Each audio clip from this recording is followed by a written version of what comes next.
Kader Demokrat ketika membaca berita bahwa Anas Urbaningrum hari ini sudah bebas dari penjara. Semuanya mendadak kepanasan. Termasuk salah satunya adalah Andi Arief, karena menurut Andi Arief, Anas Urbaningrum ini harus segera meminta maaf secara terbuka kepada SBY. Kan apa hubungannya gitu ya? Kalaupun misalkan katakanlah Anas ini bersalah, dia korupsi, dia memperkaya diri dan sebagainya gitu ya, mestinya dia minta maaf kepada masyarakat Indonesia, bukan kepada SBY. Ada perang dingin antara SBY dan Anas Urbaningrum. Cipta juga menduga Anas itu memegang sebuah rahasia penting yang ditakuti oleh SBY. Sebuah kartu as yang kalau ini dibuka oleh Anas, maka SBY dan Partai Demokrat akan runtuh pada waktu itu. Kartu as inilah kemungkinan yang akan dijadikan Anas Urbaningrum sebagai senjata terakhir dalam menghadapi Demokrat sekarang. Dugaan-dugaan muncul karena SBY punya rivalitas dengan Anas. SBY ini seolah-olah tersaingi oleh Anas. Anas politisi muda tiba-tiba ngetop dan bisa jadi ketua umum Demokrat. SBY khawatir AHY masa depannya gimana? Kira-kira begitu. Banyak loyalis Anas mengaitkan pengambil alihan kursi ketum Demokrat oleh SBY pada 2013 itu hingga konferensi pers SBY dari Jeddah untuk meminta KPK menangkap Anas. Ini adalah sebuah permainan.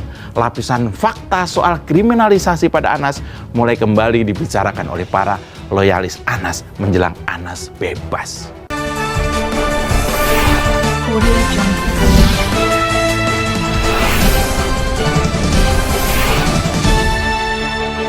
Menohok Anas Urbaningrum ditantang ungkap nama aktor besar kasus Hambalang. Beranikah? Pegiat media sosial Rudy Valenka menyoroti mantan Ketua Umum Partai Demokrat Anas Urbaningrum yang resmi bebas dari lapas kelas 1 A Sukamiskin Bandung pada Selasa 11 April 2023. Rudy mengatakan di balik kebebasan Anas, masyarakat menunggu siapa yang menjadi sosok aktor besar terkait kasus korupsi proyek Hambalang yang hingga kini tidak terungkap.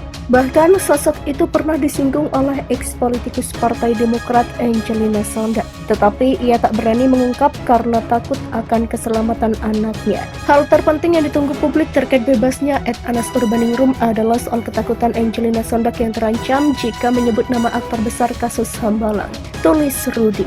Rudy pun menantang Anas untuk mengungkap sosok tersebut. Jika tak berani menyebut namanya, dia menyarankan agar Anas kembali mendekam di penjara. Apakah Anas berani menyebutkan siapa nama orang ini? Kalau takut juga lebih baik gak usah keluar penjara bro, demikian tambahnya. Diketahui Anas dijatuhi hukuman 8 tahun penjara dan denda 300 juta rupiah subsidiar 3 bulan kurungan pada 2014. Anas dinyatakan terbukti bersalah melakukan korupsi dan pidana pencucian uang terkait proyek Hambalang. Di sisi lain, Angelina Sondak atau kerap disapa Angie sempat membahas tentang sosok aktor besar tersebut setelah dirinya bebas dari penjara karena terlibat kasus korupsi pembangunan Wisma Atlet SEA Games 2011 di Palembang. Namun ia tak berani mengungkap sosok aktor besar itu. Dalam sebuah wawancara salah satu TV nasional, Angie mengaku takut untuk mengungkapkan sosok aktor besar tersebut. Demi keselamatan sang buah hati, ia memilih bungkam agar dapat melihat Keanu tumbuh besar dan normal. Anas Urbaningrum bebas dan mulai mencoba untuk melakukan serangan psikis kepada si kebo yang melakukan kriminalisasi terhadap dirinya. 8 tahun di penjara karena kasus Hambalang tidak membuat dia putus asa, malah dia semakin menggebu-gebu untuk melancarkan serangan balik yang harus dikerjakan olehnya. Kita tahu bahwa kasus Hambalang ini menyeret banyak sekali politisi yang berasal dari partai mereka. Ternyata yang dipenjara adalah pion-pion saja yang dijadikan eksekutor garda terdepan. Dan pion-pion itu dikorbankan demi ambisi politik yang lebih jauh lagi dari sang dalang Hambalang yang kelihatannya adalah orang-orang yang berkuasa besar di sana. KPK pun menjadi sekelompok orang yang isinya kaum yang mendukung mereka-mereka yang saat itu pernah berkuasa. KPK diduga menjadi alat politik para penguasa sebelum Presiden Joko Widodo. Maka orang-orang yang ditangkap dan dipenjara adalah orang-orang yang dianggap nggak penting lagi atau pengen dibunuh karir politiknya. Skema yang jahat dilakukan secara terstruktur, sistematis, dan masif, sehingga ketua KPK yang saat itu berkuasa dan menghancurkan Hambalang pada akhirnya harus dikriminalisasi juga.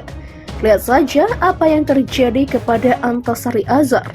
Orang-orang pentingnya disikat dan mereka yang tahu segala bentuk kebusukan penguasa terdahulu harus disingkirkan satu persatu demi kelancaran ambisi politiknya.